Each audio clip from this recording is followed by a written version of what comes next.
ប្រកែកទោះតែងគ្នាឡើយរន់តែឃើញស្បើយអារម្មណ៍ដែលធ្លាប់ផ្អែមឡើយដែលធ្លាប់មានคล้ายជាសាបសូន្យខុសពេលផ្ដើមលែងមានអ្វីបន្ថែមក្នុងដំណើរជីវិតយើងទាំងពីរយើងមិនគ្នាដោយភាពស្ងៀមស្ងាត់មិនបន្តគ្នាមិនមានការឈឺក្រមគ្រាឬក៏បន្តឲ្យគ្នារនតែដឹងថាផ្លូវដែលដើរនេះដល់វេលាត្រូវបាញ់ចប់ត្រឹមនេះព្រោះស្នេហាយើងបានរលាយអស់ហើយបែកគ្នាបែបសាបសាបគ្មានការឈ្លោះទាស់តែងគ្នាគ្មានការឈឺក្រមគ្រា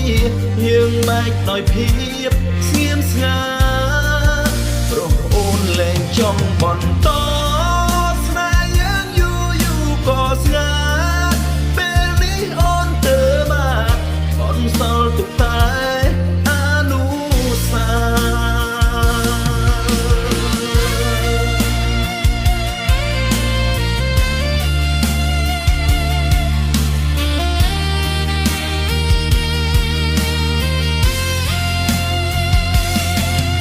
វរីយ៍គ្នាដោយភាពស្ងៀមស្ងាត់មិនបន្ត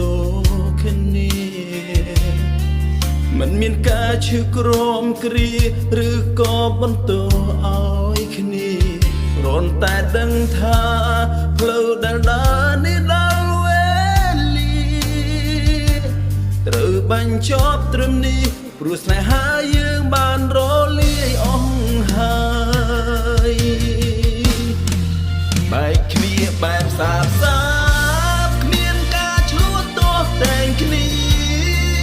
គ្មានការឈឺក្រមគ្រាយើងបែកដោយភាពស្ងៀមស្ងាត់ព្រោះអូនលែងចង់បន្ត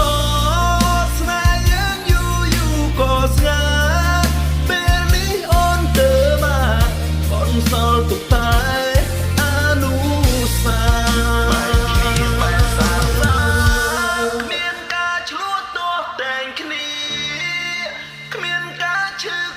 វរីយ៍យើងបែកដោយភាពស្ងៀមស្ងា